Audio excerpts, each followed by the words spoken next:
Hey everybody, what's up? Welcome back to the channel. Today we are here with the somewhat disassembled bow of the Titanic.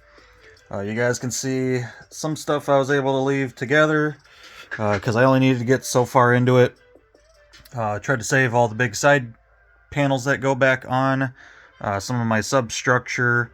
If you guys remember from the last time I rebuilt it, I am using a lot of this color scheme because that's parts that I don't typically use, so best place to use them is in really hidden areas that you can't see, and that's what I'm doing. So saves me a lot of my gray stock.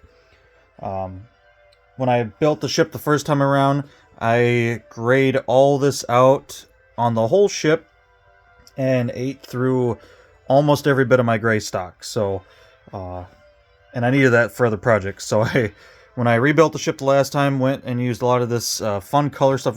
It actually makes it even a little cooler because I have to think about trying to do the colors evenly and kind of making it look cool, even though no one's ever really going to see it again. But with how much I take this thing apart, who knows? So, like I said, hopefully this is the last time, but we'll see.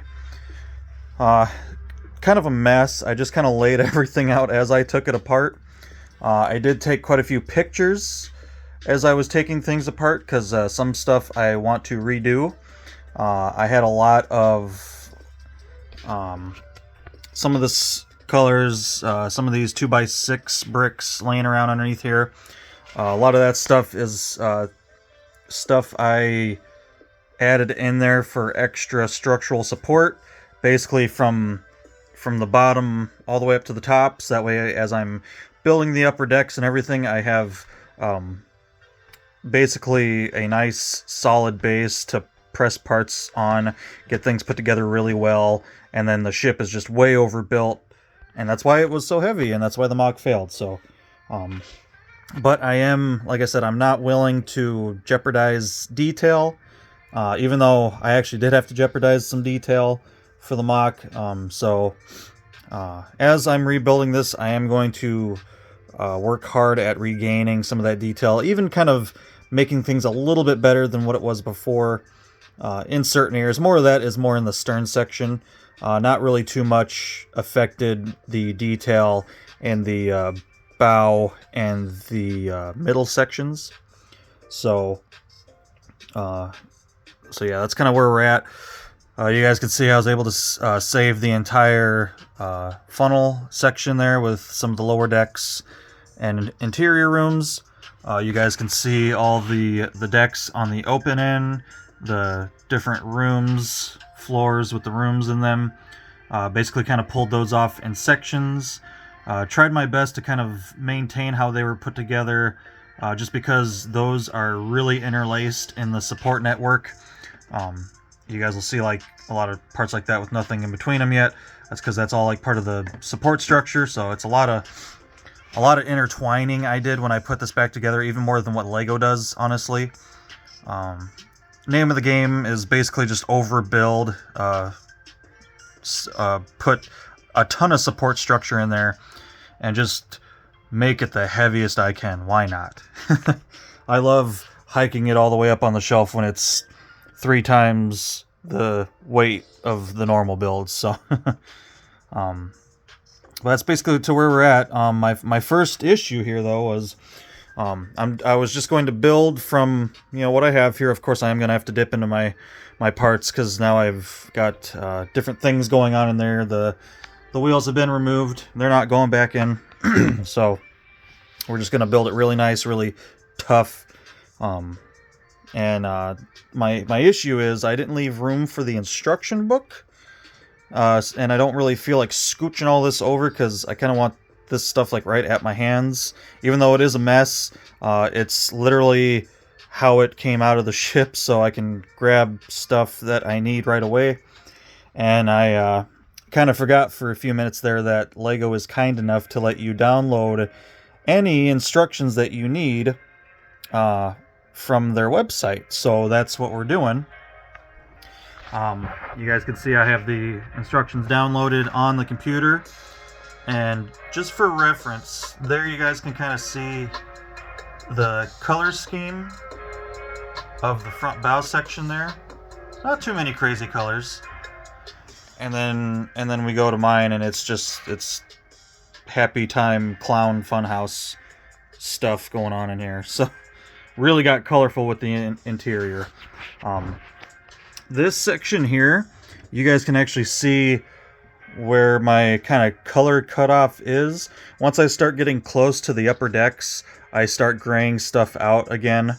And some pieces I just don't have in brighter colors, like some of those longer plates and a couple other little things. But I did have to kind of pick a point on when to switch back to some more regulated colors, so that way I don't have anything crazy, no crazy reds or blues shining through the deck plates and everything when I get all that stuff put on. So I'm actually starting that way before what I need to, but that's okay. Better safe than sorry. As long as the majority of the parts going back into the structure of the ship are a lot of this multicolored stuff, that's good. That saves my gray stock. I'm not eating up so much of my dark gray and light gray colors. So you guys can see a few other things that were kind of saved.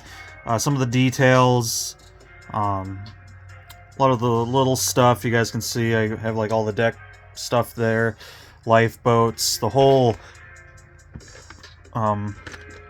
this whole front section where the extra anchor sits. I saved that entire section because I did a lot of blacking out on that, so that way when you look down into the ship you don't see any crazy colors. Lego did a fantastic job at creating this set, but there are some areas on the ship, even when it's all together, where you can see some yellows kind of showing through or some blues kind of showing through. And I completely eliminated that the first time I built the ship. This time was a little bit, or last time was a little bit harder because I started integrating a bunch of these colors, so I had to kind of know when to stop, where my cutoff was. Had a couple instances where I did build my color up a little too high, and I could kind of see it in transitions between walls and decks. I had to kind of take some things apart and change some parts out. But this time around, I basically have it already down to a system where I'm trying to save. Like I said, I took a ton of pictures as I was taking this apart, so that way I can kind of remember how some of it went back together. Some stuff will change, but I think I'm going to get some building done, and I'll try to get some build up a little bit and kind of show you guys all the extra support that I'm adding within the ship, and ultimately what's causing it to be so heavy but makes it stronger. So that's the name of the game. Keep all my detail, add some more detail, make sure it's nice and strong, and then I'll just hopefully have a really pretty ship after it's all said and done. So definitely not afraid to take this apart, since this is my second time having it apart, not including when I first built the ship. Backstory on this kit is I pre-ordered it right when I was able to pre-order. It was a weeknight, and I had to work the following day. Well, I set an alarm just before midnight, so that way I could be up in time. And me and a friend of mine both pre-ordered about the same time, and his went to back order and mine was fulfilled. So that's how tight I was on the back order deadline. So this is still from the very first run of this ship. So I've had it a few years now. It's been apart a few times. So as long as I take my time taking it apart, I know I've been doing Lego pretty much my whole life, so I know limitations on parts. I know this red stuff kind of has a history. It's almost kind of like the brown parts. They kind of have a brittle history. I have had it happen with brown parts. I have had brown parts break, but I haven't had any of this maroon color break yet. So As long as nothing super important breaks on the ship, I do have a lot of this maroon color in my inventory, so I can replace some things I cannot. So I make sure I take time as I'm taking things apart to not over torque the parts and push them past their limit, especially the more brittle stuff. So yeah, guys, that's going to be it for this video. These videos probably aren't going to be very long. Just kind of showing updates on what's going on. You guys can see I just have a bow and 1,000 pieces right here. So I'm going to start building, and I'll, like I said, I'll get it built up a little ways, and then bring you back for an update. So that's going to be it for this video, guys. Hopefully you enjoyed, and until next time, take care.